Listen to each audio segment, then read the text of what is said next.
Where are all my overwhelmed marketers at? Okay, it's all of you. I know. We've got enough omni-channel strategies to manage. Is the podcast really another one that we want to take on?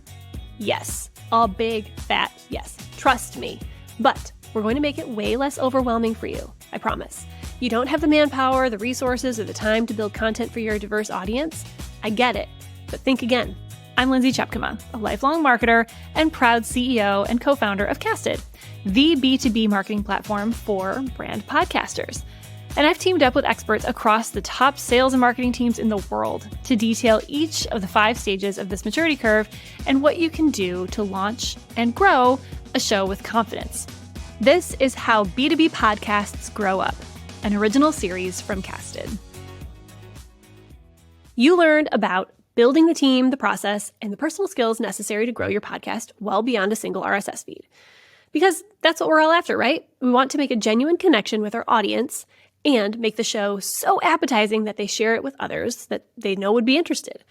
In this episode, we talk about how to do just that by meeting your network in your network's network in your network's network, where they are. That's right. Episode 2 is all about building an omnichannel approach to your podcast, not just audio in your favorite podcast platform. So build a show designed to resonate with every kind of learner and every kind of customer you have. Wait a second. What's all this for? Why do we need to build an omnichannel approach in the first place? Well, good question. The simple answer is growth. I sat down with some incredible B2B podcasting rock stars to hear how they think about growing their podcasts and wrapping them up in a larger content marketing strategy. So it's not just my opinion. Listen to all these other experts. We're going to hear in this episode their advice for how to make it happen. But wait, Meg Johnson told me to pause before we start talking about growth. Without the right human skills on your podcast team, it's impossible to grow. Everyone has a personal brand, whether they realize it or not. I think how you leave someone feeling after you meet with them is your personal brand. And that could be in a meeting, that could be an email signature, that could be how you follow up with them after coffee or how you say hi to them in the hallway. I think all these things come together to create what a personal brand is. And for everyone, it's not just blasting out to social media and broadcasting. So huge amounts of opportunity there to build an authentic, sustainable community that will really help you grow in a way that will actually benefit you in the long run and not just be following growth trends. So that's kind of like the first big takeaway that I would say is unpacking what authenticity is. And then I would say the other thing is don't let distribution distract from the listener experience. I kind of started to get into this a little bit, but it's easy to get caught up in ways to share your podcast. So just like I was saying, it's easy to get caught up into the growth hacking and the trends of what people are doing to make your show have wider reach, so to speak. But don't forget the basics. Again, go back to your intent. Is your intro impactful? I think things like that, where you can really focus on getting the key takeaways of the episode in the first minute or two, really helps for listener retention. And I think more often than not, people are starting to look more at listener retention than just overall listens, just because of the way they're calculated. Someone can listen, a podcast listen might be only a few seconds or 30 seconds or a minute or two of your episode, which could be like an hour long. Versus if you're getting really high listener retention, that's a way better indicator to letting you know that what you're doing is working and that people really want to spend time with you or your brand.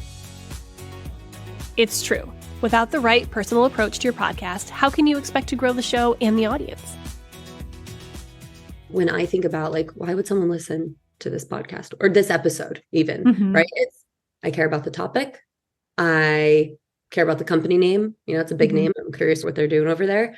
Or I have a personal relationship. I know that person, right? Yeah. And I think with the big name guests is that's what you're trying to tap into is I know that person. I've heard of that person.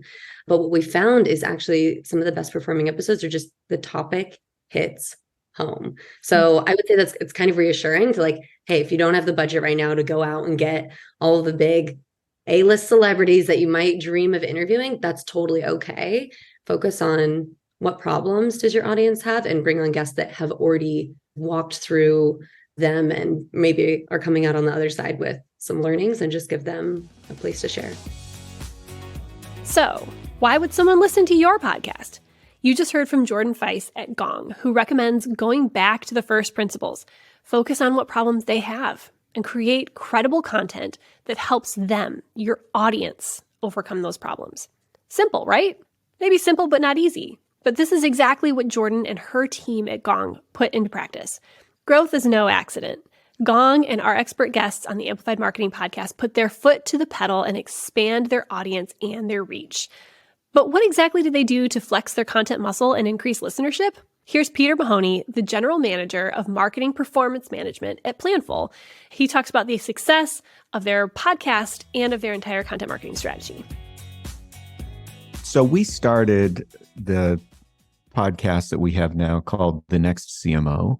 And The Next CMO was sort of an evolution of an original podcast we started kicking around because we thought it would be interesting to find a way to inexpensively reach out to our audience a little bit more broadly. But what really got the show to take off was the fact that we started by writing a book called The Next CMO. And the book was sort of the centerpiece of what we decided we needed to do to re-educate the market. By doing this, by writing this book and doing all the research behind it, we decided that all of that effort was something we wanted to invest in and amplify in a significant way.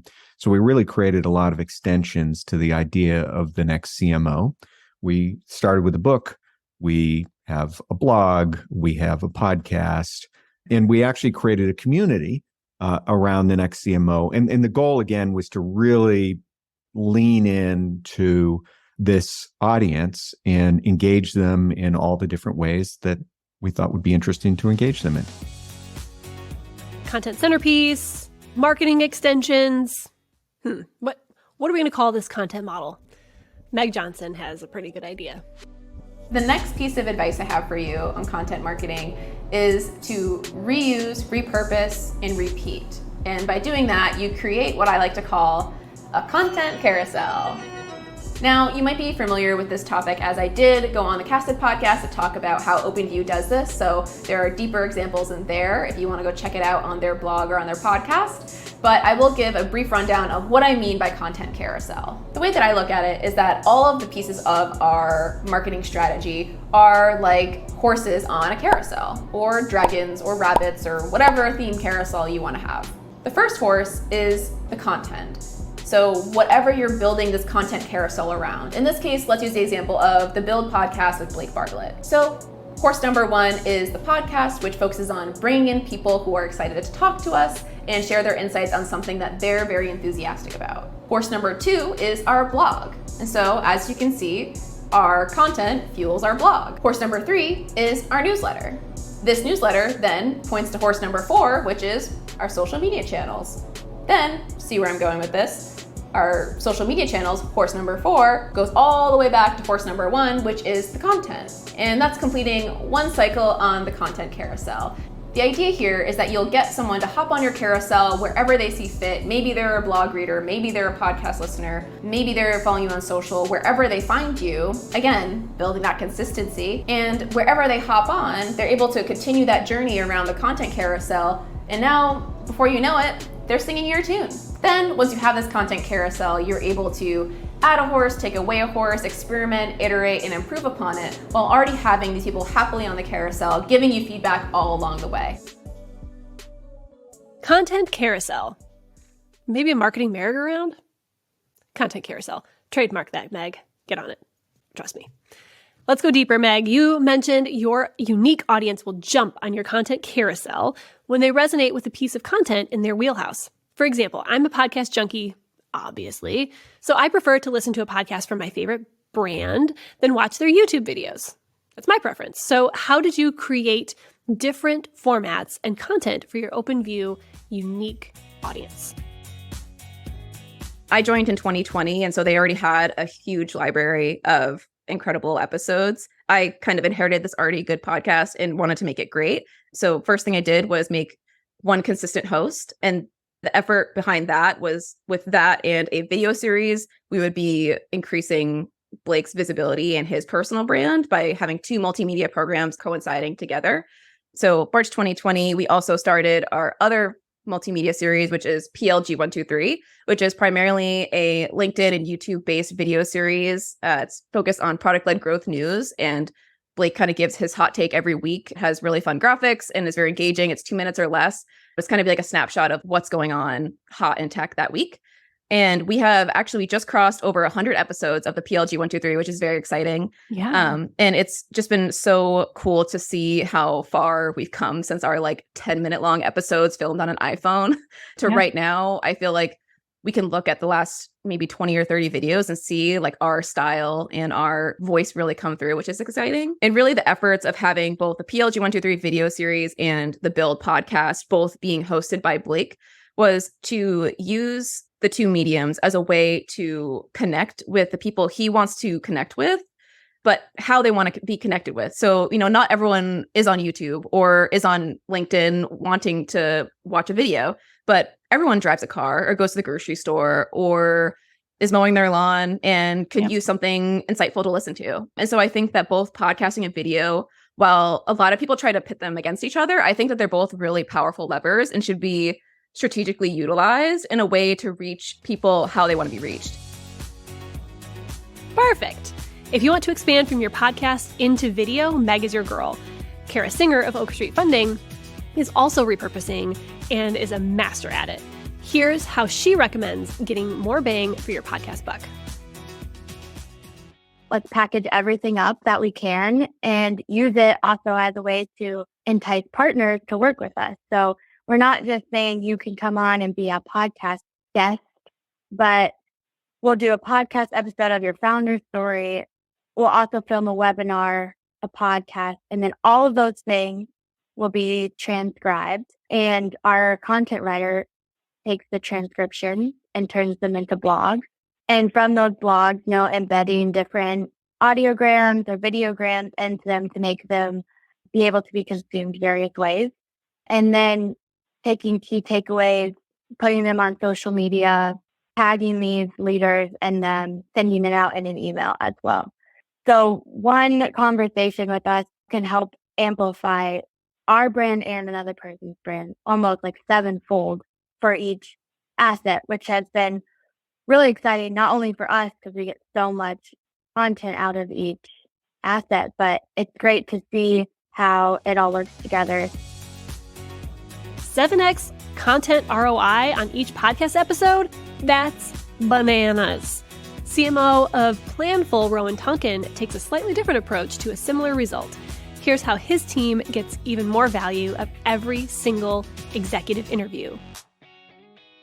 The one thing that you can hang your hat on to as you're doing that is to say, look, this is going to be a get one take once, and then we're going to redistribute it in all other places, right? PR writing calls, social media writing calls, internal blog writing calls. Most of those big thought leadership pieces that need to come from execs and people with those really distinct backgrounds and actual thought leadership, they can talk for hours on that without any prep. And if you could just host that one conversation, then you can go and create derivative content for days, right? You could probably give a really good writer a 2-hour conversation with an executive and they're going to have their content calendar full for a full quarter. But invariably what happens is a member of the social team will go and ask that exec for a call. And then the PR team will ask that exec for a call. And then the analyst team will ask that exec for a call. And, ultimately this person's just like, oh my God, I've said the same narrative over and over for the last week. Why aren't people getting it? So this all sounds great in practice, but what are the outcomes? What's the benefit of putting all this work in on the front end? Well, to put it simply, a larger, more diverse audience who's interested in your content and brand. You don't want to turn that down, do you? My final piece of advice for you is to find your people, your community, and learn from them. One of my favorite podcast communities would be the Amplified Marketing Slack group hosted by Casted. There's so much you can learn by talking to folks who have the same pain points as you and are solving for the same problems. We go in there and we chat, share really good, hyper-specific podcasting memes that you don't want to miss out on. Overall, I would say that consistency, authenticity, and acceptance is what builds a thriving community and a great brand. I believe the best way to build an authentic brand is through community. The goal of any brand is that their audience feels truly heard and accepted into this community that they're trying to build. And the best way to build a community, in my opinion, is through a podcast. It allows people to feel like they're part of the conversation and that they're, again, your friend, your ally, someone that you can turn to and talk about the stuff that you're excited about. They should feel genuinely connected to the mission of the company and the people behind the brand. They should be able to trust your opinions and turn to you for help. That was Meg Johnson. Again, community is the result. Consistency, authenticity, and acceptance. What medium does better than podcasting? But remember, it's not up to you to decide how your content resonates with your audience.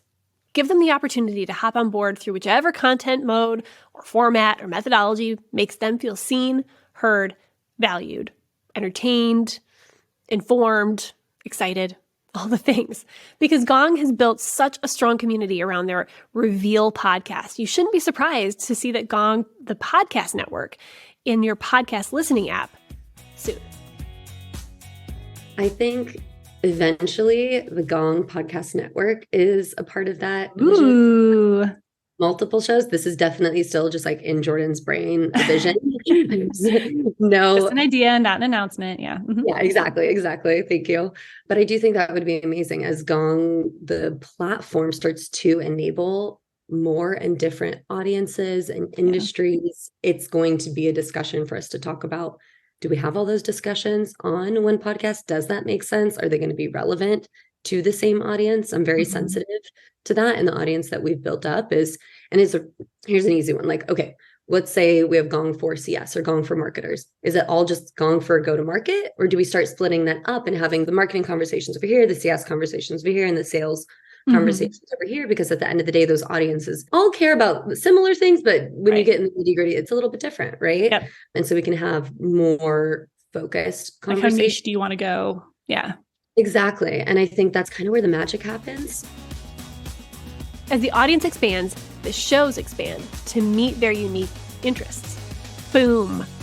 That's multi-channel expansion in stage 4 of the podcast maturity curve in a nutshell. Thanks for listening. This was the second episode of stage 4 of the podcast maturity curve series. And thanks also to our expert guests, Kara Singer, Meg Johnson, Jordan Feise, Rowan Tonkin, and Peter Mahoney, all for their amazing content marketing and repurposing expertise and knowledge. If you want to hear more from their interviews, search their names and Amplified Marketing Podcast. Keep tuning in for a deep dive in mistakes and lessons learned from these experts' experiences in growing their shows.